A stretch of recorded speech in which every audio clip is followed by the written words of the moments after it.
Chapter 14 introduces us to one of the biggest plot points in this book and even in this series, which is that Jill is shadow-kissed to Adrian.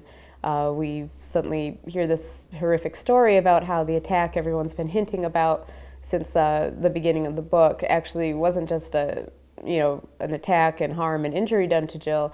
She actually died briefly and was brought back to life by Adrian, which people, of course, who've read the first series will know what the full consequences are of that from Rose and Lissa. And this was an interesting thing for me to write. Originally, when the series was going to be told in third person, rotating characters, this actually would have been a scene that played out through Adrian and Jill's respective eyes. You know, what exactly happens when you are brought back from the dead? What's it like to use that kind of healing on someone? And what is it like when you wake up and you have someone else's thoughts inside your head?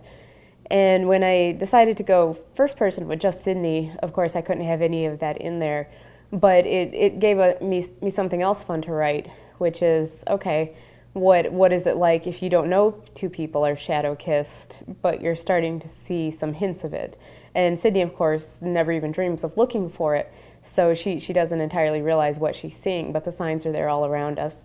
When Adrian drinks, when he gets sick, it trickles through to Jill. Jill has a momentary outburst when she's talking about Rose because her feelings are colored by Adrian's feelings for Rose. And Jill kind of goes off on this thing, you know, Rose is there tormenting him, doing all this stuff. And Jill, of course, doesn't feel that way about Rose. They're friends. This is just her kind of side effects of being shadow-kissed from Adrian. And so this kind of, it was almost more of a challenge and a great one to see these things. And, you know, I can't wait to see if readers are able to pick up on this because they might be looking for it more than Sydney is. And they might put together before we even hit this scene that there is something between Adrian and Jill, which explains these sort of weird little quirky things going on between them. Chapter 14 also ends us on a cliffhanger, which I always love to do. And in this time we found out about a Moroi girl who was killed by a Strigoi, which is not that weird of a thing, except that her throat was slit, which is kind of a weird thing because Strigoi don't usually have a reason to do anything that precise.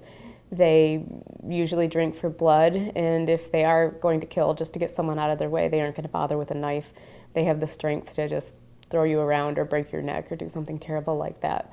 So this is weird, of course, that there's a girl whose throat was slit, and it's also weird because this isn't the first time we've heard about this happening. And what was previously just kind of a weird story Sydney had heard about Clarence's niece having her throat slit suddenly becomes more than just a coincidence when it happens a couple of times in the same area.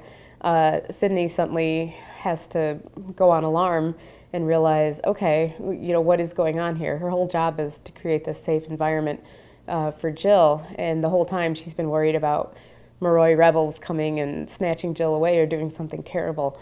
And here we have this totally unexpected thing with Moroi girls having their throats slit. And so Sydney suddenly has to realize, okay, is this something I need to actually pay attention to? Again, is it just some weird, perverse Strigoi who's found a new way to kill people? And so this is going to become a plot point that develops further on in the book.